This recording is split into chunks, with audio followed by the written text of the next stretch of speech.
Are we in for a sustained trade war with China? Well, you're in one now. Look, we have 100% tariff. If we didn't have tariffs, we would be exposed as being a nothing. We would have no defense. Right now, we are currently in a 90-day roll on the tariffs. So is it possible that we could go to a longer roll in return for a delay? Perhaps. But all that's going to be negotiated in the coming weeks. President Trump hits out at China while his Treasury Secretary suggests a longer truce with Beijing. The conflicting tone from the U.S. administration has investors scrambling. Live from Singapore, this is Insight with Haslinda Amin, where we dive deeper into the stories that matter with crucial context and sharp analysis.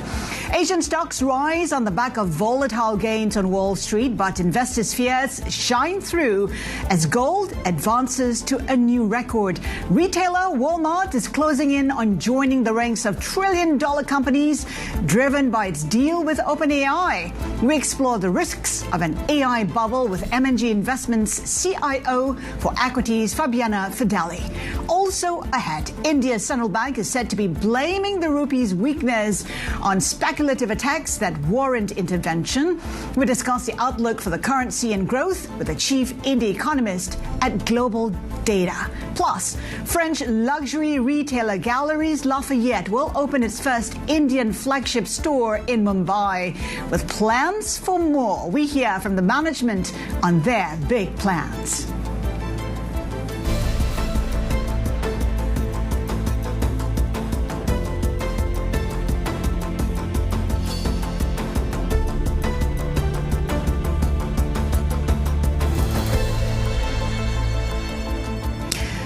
Here's a look at how markets across Asia are trading after a volatile U.S. session of some mixed messaging from the White House. While President Trump says the U.S. is now locked in a sustained trade war with China, Treasury Secretary Scott Bessent dangled extending the trade truce for longer than 3 months. Economists describe the recent tit-for-tat moves by Washington and Beijing as lining up bargaining chips ahead of an expected meeting between Trump and Xi Jinping later this month in South Korea. Let's bring in Fabiana Fedeli, CIO for Equities, Multi-Asset and Sustainability at M&G Investments. Fabiana, good to have you with us. We talk about this trade war angst, but it doesn't seem to be derailing the rally that's set to take place through the year end. Good morning, Haslinda. We have talked about crisis fatigue among investors. Investors are getting so used to geopolitical risk, political ups and downs, that they're now realizing that unless they hurt the earnings of companies, which are the real drivers of risk markets, then they really cannot affect equity markets or to some extent also credit markets. So we are just witnessing another example of that crisis fatigue. But it is complacency as well, isn't it? The step from crisis fatigue to complacency is very, very short. So we need to continue to monitor what is happening. I mean, this tit-for-tat between China and the U.S., we should expect it to continue. And it will probably also go well beyond this administration. Maybe the modus operandi will change, but we know that the two countries are at odds on so many elements. We talk about how earnings are justifying the rally we're seeing right now, but the real bite from tariffs have yet to take place. So when you take a look at where stocks are trading right now, global stocks, are they overvalued, fully valued? How are you looking at global stocks? That is a question we're getting from all of our clients. And we actually just published our quarterly outlook, and we talked about this. Look, if you look at it at the index level, valuations are quite high and most markets are beyond their 10-year average. However, there is a high concentration and just a very small number of stocks at index level. If you think about the MSCI Asia ex Japan is 35 stocks that occupy about 50% of NAV. For the US, that's 23 stocks. For the UK, it's actually as little as 16. So there is a lot more beyond what the index shows at an aggregate level. And there is a lot more opportunity if you dig beyond that index. Where are the opportunities then? Look, we find still a lot of interesting companies, particularly in Europe and in Asia. But if you look at innovation in the U.S., and I know that this is a bit of a contentious topic, but technology in the U.S., healthcare across the world, and technology across the world, there are still areas that are very much, able to give you some opportunities for upside. Earlier you talked about how a lot of the rally has been driven by a certain group of stocks, technology in particular. We had Paul Tudor Jones talking about concentration risks. Do you see that? And how close are we to perhaps seeing the unraveling of those risks? So the concentration risk is actually also beyond tech stocks, right? I mean, we're seeing some companies across indices that are very large, but obviously technology has had a very good run. If you look at the AI trade, there are a couple of things that make it different from the dot-com bubble. By the way, I was an analyst at the time covering technology, so I remember it very well. The first one is AI is a very pervasive force. So it goes well beyond just the companies that make the chips. There's a lot more to that opportunity than a number of very few stocks. And then the second one is I remember covering some companies 20 plus years ago who didn't even have earnings, and there was no visibility on earnings. You have companies with much stronger balance sheets, much stronger cash flows now. It's a different market. We'll delve deeper into AI slightly later. You talked about how earnings, there was a lack of clarity on earnings at that time. Mm-hmm. And it does seem like there's a lack of clarity right now as well, because you just don't know the impact of tariffs. And now, to make it worse, you don't even have the data because of the government shutdown. How do you play this, taking into consideration assumptions being made about Fed rate cuts this year and next? Look, we are actually concerned about the impact that data availability and also data quality will probably have on understanding what happens from a macro standpoint. But one of the key drivers of our investments has been really focusing on the micro side. So macro is very uncertain, independently from what data comes out. Even the Fed probably doesn't know what it's going to do, a few months from now. So look at the companies, look at their earnings drivers. And also from a tariff standpoint, some companies will be winners, some will be losers. And so we've been really, really digging deep in single names rather than making any broad brush macro trade. The biggest risk for your assumptions right now? Well, clearly is tariffs. I mean, if tariffs continue to become so much of a weapon in the hands of governments, and if the tariff wars continue, then they could be broader than we expect, and that is the biggest risk. All right, Fabiana, hang tight. Fabiana Fedeli, M&G Investments CIO for equities, multi-asset, and sustainability, is staying with us as we take a closer look at contrasting strategies on AI growth in the U.S. and China. We'll discuss what that means for investors. Keep it here with us. This is Bloomberg.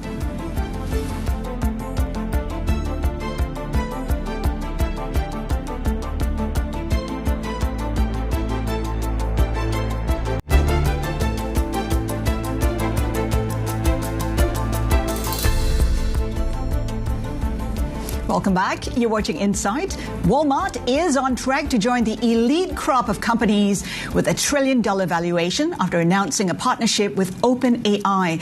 The tie-up sent the retail giant's shares soaring, with one Mizuho analyst calling it a major step forward in the adoption of agentic commerce. But as more companies embrace AI, some Wall Street executives have started sounding a note of caution. Citigroup CFO Mark Mason says it's hard to look at current equity valuations and not think that some sectors are likely frothy and overvalued. Goldman Sachs CEO David Solomon also drew a parallel to the dot-com bubble during this week's earnings call. Taking a step back, There is no question that there's a fair amount of investor exuberance at the moment, with U.S. equity markets consistently hitting record highs over the last several months. Much of this has been fueled by a tremendous amount of investment in AI infrastructure, which has driven significant capital formation. But as students of history, we know that following periods of broad-based excitement around new technologies, there will ultimately be a divergence where some ventures thrive and others falter. Meanwhile, in China, companies are focusing on nationwide AI deployment while utilizing low-cost, open-source models. Bloomberg Intelligence senior analyst Robert Lee believes this pragmatic strategy stands a higher chance than the U.S. approach of delivering a near-term return on investment. Rob joins us now for more. Rob, China looks at rapid and widespread deployment of AI. It's about real-world impact, and that's what counts, right? Absolutely. And just to take a step back, China's really been forced into this position to some degree because of the NVIDIA export constraints. And therefore, that has driven a shift towards lower cost, more computationally efficient models. You know, in very crude terms, China's doing it on the cheap, but also forcing engineers to be increasingly innovative to get more out of what they have at the moment. But the overarching strategy within China is defined by a governmental policy referred to as AI+, and that really is prioritizing the deployment of AI across every province, across every industry, nationwide, across the economy as a whole. So I think given the relative lower costs that China is incurring as a result, I think the real winners of what China's AI strategy are likely to be the small to medium-sized companies, the SOEs, the economy as a whole. I just want to be clear with what you said in your intro. I still think the monetization outlook for the private sector companies, the Alibabas and Baidus of this world, remains highly challenged. But it's the economy as a whole that should benefit from the efficiencies and the productivity gains that AI should realize. Rob, contrast that with the U.S. strategy. It is different, but, we talk about how U.S. AI-related CAPEX spending massively exceeds that of China. That must be, I guess, advantages to the U.S. I think it does in terms of technology leadership. So if we look at the hardware side of semiconductors, clearly NVIDIA is in it's omnipotent. The Chinese are narrowing the gap, but because of the challenges they face on the technology side, on the semiconductor side, it's very hard for them to close the gap completely. But on the software side, they're making good progress. That said, I think the US should still maintain a position of technology leadership for the foreseeable future. But as we said at the beginning, China's more focused on AI deployment, or a more pragmatic, more practical strategy, in theory, stands to gain more benefit, potentially near-term ROI, whereas I think the US should maintain technology leadership. And yes, just to quote some numbers from our report, if you look at the biggest three listed companies, tech platforms in China, in aggregate, they're going to spend around $30 billion on capex this year. That is a fraction of what their US peers are spending. From memory, the four biggest tech platforms in the States are spending over $400 billion. So, as I said, in colloquial language, China's doing it on the cheap, but also they're focusing on near-term returns. Amazing what they can do on the cheap, Rob. Thank you so much for that. Bloomberg Intelligence senior analyst Rob Lee. Now, still with us, Fabiana Fedeli, CIO for Equities, Multi-Asset and Sustainability at M&G Investments. Fabiana, whether it is the U.S. model or the Chinese model, some say that there's just too much exuberance. Perhaps we should take a step back. There are definitely some areas of froth in the whole AI trade. But don't forget that this is going to be a multi-decade theme. And this is so pervasive, it is going to affect the way we work, the way we live, our daily lives. So there is a lot of power to this trend. But finding the right companies, understanding which companies will benefit, that is more difficult than one would think. I agree with Rob. There are a lot of companies that are now investing in AI and benefiting from AI. They're not creating the technology, but they can actually already see some impact on the earnings. And actually, we have had during the latest earnings seasons, we have had companies coming out and giving some actual numbers on the impact of AI. But there are also a lot of companies out there that, frankly, are wasting money because perhaps they don't have the proprietary data to make that AI model useful to them. So there's going to definitely be winners and losers. To your point, we had Ken Griffin coming out to say that, you know what, AI has not benefited the hedge fund industry at all right now. I mean, people should be looking at that. I mean, we're hearing more and more the big voices, the big bangs saying the same thing. So I wonder if he was thinking about it from a trading perspective or from an operational perspective. Trading perspective, yes, in terms of returns. I can see that, but I can see it, for example, from an operational perspective. The asset management industry, many of the players in the industry are utilizing AI and are seeing a benefit from AI. So maybe their earnings do not look AI, but they definitely have an improvement that is driven by AI content. And I think this is going to continue, and this is going to show up in earnings. We also had Geeta Gopinath, formerly from the IMF, saying that perhaps, there's so much reliance and, I guess, invested in AI and the U.S. Equities in particular. We could see a destruction of $35 trillion of wealth. How do you respond to that? I mean, that is a huge amount, potentially damaging to a lot of countries, a lot of investors. Well, but the IMF has also seen an improvement in its growth forecast globally, and one of the drivers, in their own words, has been AI and the impact that AI will have on the global economy. So I think there are two sides to that story, and what we need to be concerned about is that there is a lot of headline-driven trading in AI. And that headline-driven trading possibly doesn't look really beyond the surface.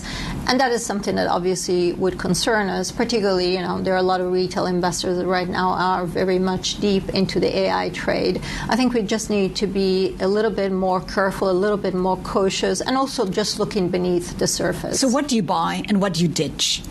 So if you look at our strategies, we have strategies that are dedicated to AI investment. And what we find is we find a lot of service providers that utilize AI that have really compelling propositions, proprietary propositions, and they've been a little bit forgotten in the AI trade. And then a lot of companies that are really across all sectors and in many countries, including Europe, if you want, is a little bit sleepier on AI and that are benefiting from it. So the kind of companies that you're looking for, are they more in China, in the U.S.? We had Rob talking about how, when it comes to AI in China, that's real-life benefits. We see it becoming a reality on the ground. Unlike the U.S., possibly it is more in the stock market where we're seeing a run-up in the shares. How are you looking at opportunities? So we're definitely finding them in Asia, actually across Asia, also outside of China. We're finding them in Europe, and we're finding them in the U.S. More interestingly, in China, we've actually seen a number of companies that are involved in AI that probably have now gone beyond valuations that would be justified by their earnings. And in fact, we have taken a little bit of profit from that AI trade in China, but there is still a lot to go in China when it comes to utilizing AI. How much are you factoring in the tech war between the U.S. and China, into how you're mobilizing your capital into the AI play? You have to assume that it will go on for the foreseeable future. And therefore, you are investing in two different tech worlds. Both of them are looking very powerful. Both of them have impact also beyond their own countries. But both of them are very important. And so you cannot not invest in one in favor of the other. You have to consider them both. Let's take a step back and take a look at the equity market as a whole. We've seen massive gyrations. We've seen how a meltdown is followed by a melt up. How do you hedge in such an environment? Is gold the way to go? Because that's suddenly, we just talked about how gold has gone to a new high. It's interesting. You look at what gold is doing, what digital assets are doing, and for different type of investors, those are their ways to find diversification, particularly from the dollar and the U.S. market. We've actually seen many of our clients moving away from the U.S. market and starting to invest more in Europe and in Asia. But admittedly, those are European and Asian clients rather than U.S. clients, and U.S. clients are still very much focused on the U.S. The best form of hedging now is diversification.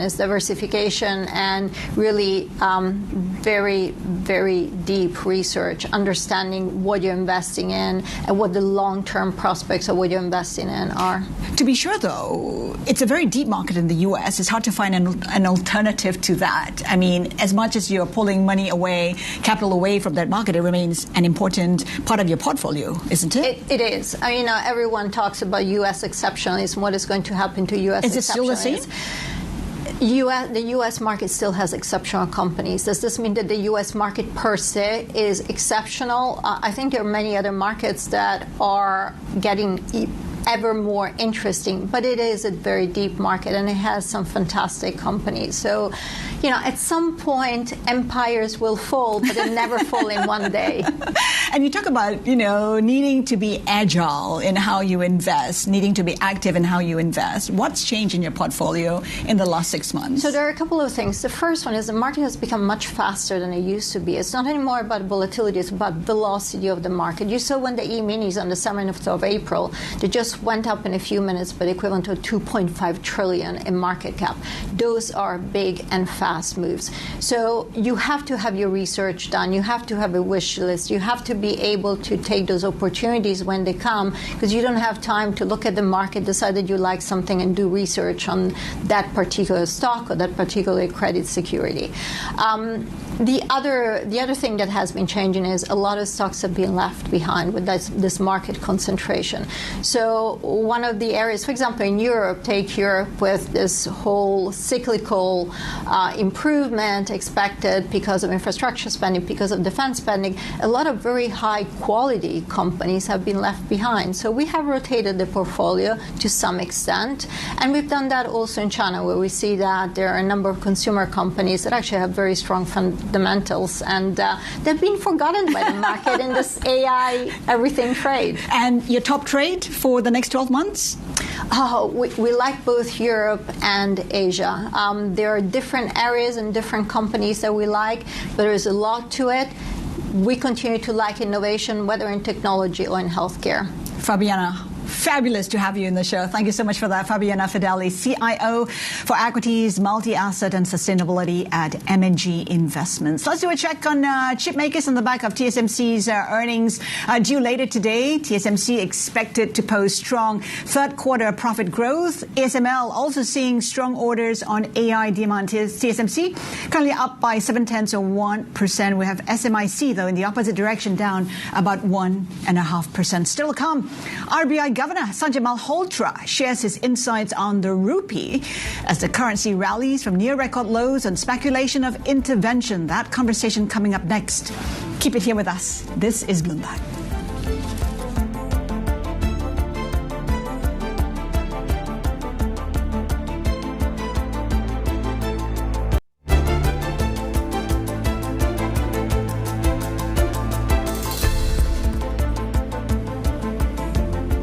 Welcome back. You're watching Insight. Bloomberg has learned that India's central bank sees the recent weakness in the rupee as driven by speculative attacks. A source says the RBI is prepared to continue its market intervention after being alarmed by the currency nearing the 89 per dollar level. RBI Governor Sanjay Malhotra discussed the rupee's recent swings while speaking at the IMF meetings in Washington. In a way, in some sense, it's also a correction. But insofar as volatility is concerned, without going, into levels, we in the Reserve Bank, we do not, as I mentioned earlier, we do not, our stated policy is not to target any price level or any price band, and let, the markets actually in India are quite deep, quite wide, and we have a very robust and a mature market. Right. So believe in, the markets to decide, what the level should be. We do, our effort really is to ensure that there is an orderly movement of the rupee, both sides, and any undue or any abnormal volatility is curbed. As I mentioned, levels are going to be decided, by the macroeconomic fundamentals, Right. the capital flows, more importantly, the current account flows, and so what it means now with more and more countries, becoming inward-looking, global growth, being kind of subdued, still much below, the pre-pandemic levels. What it means for all of us is that we look structurally as to how we improve our own competitiveness, our productivity, so that we are not only able to expand exports, we are able to diversify exports, and we are able to get some good, durable capital inflows. That's what, is going to decide how the rupee or, the local currency is going to actually behave.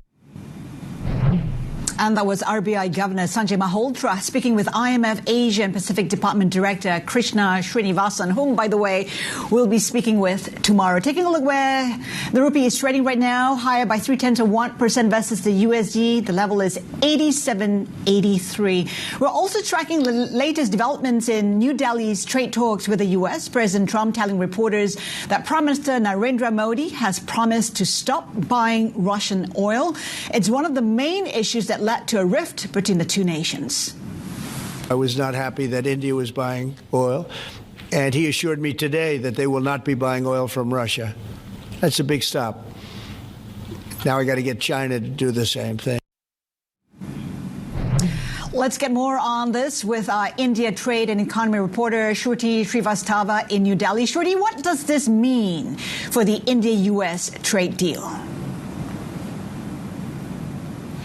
So this is a huge development. First of all, I would like to give a caveat. There has been no reaction from the Indian side so far on Trump's comment that Modi has assured that India will stop buying Russian oil. However, this is a big statement because let's remember that the trade talks between India and the US was stalled precisely on this issue. After Trump administration slapped 50% tariff to penalize New Delhi for, continuing its purchases of Russian oil. It has been one sticking issue, one big sticking point, apart from the trade barriers that India maintains on in American goods. So obviously, if India has indeed given that assurance, I think the trade deal should progress pretty well. An Indian trade delegation is currently in the US, and Commerce Secretary Rajesh Agrawal, who's also the chief negotiator, he told us yesterday that the team is there to find a win-win solution on all the tariff-related issues, and he would be traveling he has traveled, I think, to the US to advance the talks further. So we had reported earlier that the two sides were looking at a mutually acceptable solution to the Russian oil problem. And if Trump's comments that he spoke to Modi and he was assured that Russian oil will not be bought, if that indeed is true, then I think the trade is going to progress pretty fast pace and pretty well now. So light at the end of the tunnel. Shruti, what are the expectations on the Indian side? What is it expecting?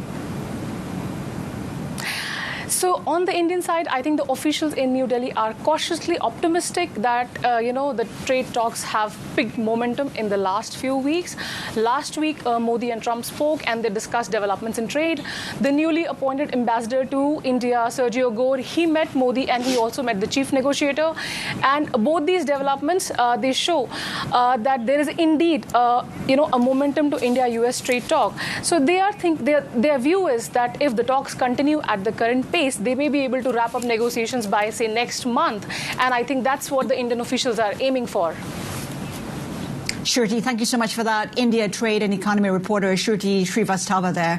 And the trade and tariff uncertainty was a key reason why RBI officials paused on more rate cuts. According to the latest minutes released on Wednesday, the central bank kept rates unchanged at that meeting, saying it will closely assess the impact of Trump's tariffs. So lots of factors playing into the direction of the rupee. Let's bring in our next guest, GlobalData.TSLombard and Chief India economist Shumita Deveshwar. Shumita, good to have you with us. Your thoughts on the factors weighing on the Indian rupee? The trade talks, of course, have been a big issue because the U.S. is our biggest market in terms of both goods and services exports.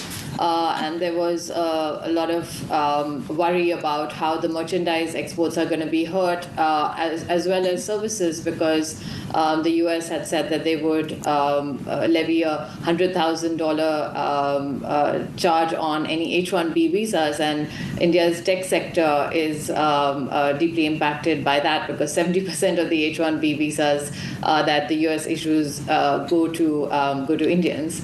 So there had been a lot of worries on the trade front, but I think that, and also the fact that we are expecting further rate cuts from the RBI.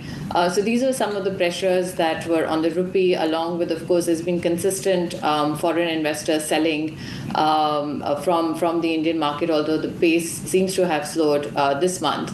So these are some of the factors that have been influencing the rupee, and the RBI had so far allowed the rupee to depreciate without too much intervention. The last time that we saw such a large scale of intervention as we did yesterday was in February. So for the last few months, the RBI has more or less allowed the rupee to find its value. But I think that as we were getting close to 89 to the dollar, it set off some alarm bells.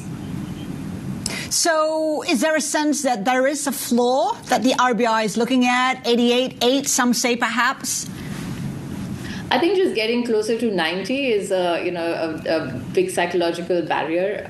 So I think that the RBI said, okay, we need to step in and stop the speculation that is going on. So that's what they've really singled out, that we have been, we intervened to stop this speculative behavior. But as the governor said, the RBI doesn't really have a peg in mind. I think that they said, okay, let's just step in one time in a big way, and then we'll see what happens next. So I think that the RBI is not going to intervene in this large a way again and again. I think this is pretty much a one-off, and then they'll get back to just managing the rupee, managing the volatility of the rupee, really. Right. We heard the RBI governor saying that he will let the market decide, yet we had the IMF reclassifying India's exchange regime from floating to stabilized arrangement. I mean, how are you reading into that? It is a quasi-peg in a way, isn't it? Yeah, so the RBI has always said that we're going to curb volatility. Now, that can, of course, be read in various ways.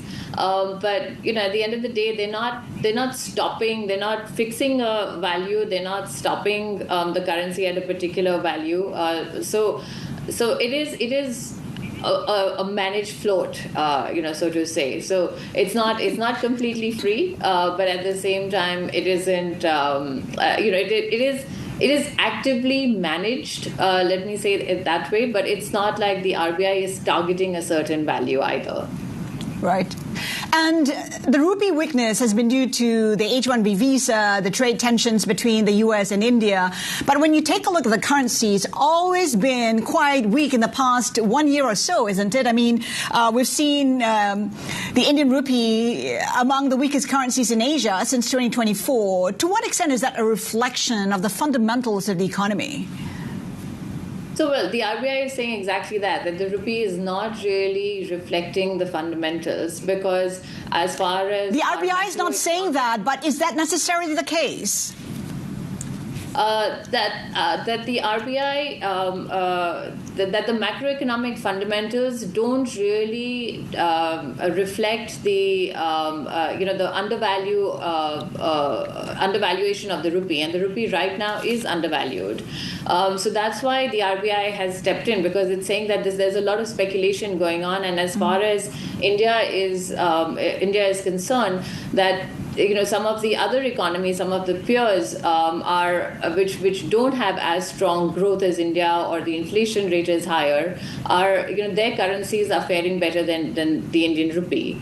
So I think that to a certain extent the rupee depreciation has run ahead of itself. But at the same time, I think that, as long as there isn't a trade deal and there still is a lot of uncertainty about what's going to happen on the trade front, I think that some amount of depreciation pressure will continue on the rupee. So what is fair value for the rupee then? Well, I would say around 88, I'd say between 87.5 to 88.5 is where I would say the rupee. And of course, it's been a strong IPO market for India, those inflows supporting the currency to an extent. How long might that last? Yeah, so I think that, we have seen, as I said, we have seen foreign investors reduce the pace of outflows this month. Part of that is, of course, driven by the IPOs. But I think that a lot of the focus right now is on the trade deal with the U.S. and as well as what happens with oil. Now, this is a new development overnight. What President Trump said, but whether that happens or doesn't, how the trade talks finally work out, I think these are where these are the key areas that investors are looking at. Also because there is, the government has taken steps to boost consumption in the economy, and we are seeing some of that play out right now. This is the peak demand season ahead of Diwali for consumer purchases, and we're seeing a bump up. But investment still remains a concern, and as long as this uncertainty remains about how the trade talks are going to pan out, how private investment is whether it's going to really pick up or not, I think that the uncertainty over growth remains, and investors are going to be worried about that. So realistically, how do you see India's economy performing? The latest IMF report suggests it'll grow at 6.6% for the current financial year. What are your thoughts on that? And a lot is contingent on domestic activity. How sustainable is that? So we really have to see, post this festive season bump, how much consumption stays intact, whether it is sustainable or not. We've seen, just from the market check indicators that rural consumption is running far ahead of urban consumption. That's because we've had a good monsoon season, that the crop harvest has been good. But the other half of the story is urban, and where we're not seeing enough of a boost, which is why the government has taken all these measures like the GST tax cut, the income tax cuts that were announced in the budget. Because again, it comes back to that we're not seeing enough investment in the economy. As a result, enough jobs are not being created, and there are worries about the sustainability of India's growth. That said, India continues to grow, at over 6%, and we're not seeing any pullback from that, despite all the headwinds. And I think, at a certain level, right, India just continues to chug along, but not at the rate, and in fact the RBI governor said this in his speech as well, and right, he said it in his monetary policy statement, not at the rate that we need to create enough investment and enough jobs in the economy. So we're still growing. What are the key reforms?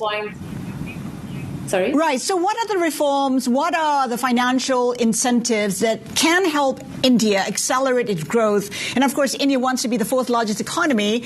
What does it need to do? Well, there's a long list of reforms that has always been there. And, the intention is always there. It's the implementation that always lags. So I think that the list of reforms, as I said, I mean, it's pretty much been the same. The government had really slowed down in terms of, any of the major reforms, the factor market reforms, whether it's the labor reforms that are still to be implemented, the land reforms that, just didn't go through, the farm reforms that the government had to withdraw. So, these are the big reforms that it finds very politically difficult to implement. But there are lots of other things that can happen. And, one of the big things that the government keeps talking about is the ease of doing business.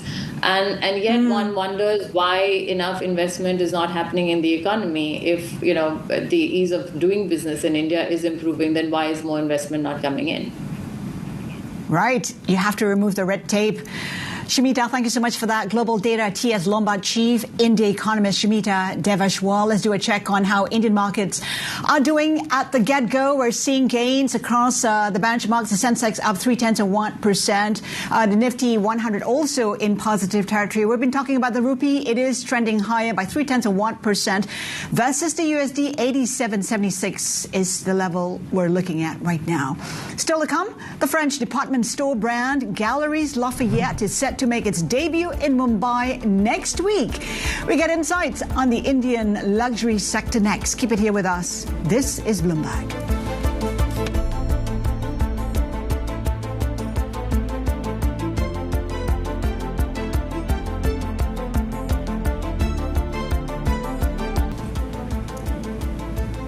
Welcome back. The French department store brand Galeries Lafayette is set to make its debut in Mumbai next week in partnership with Aditya Birla Fashion and Retail.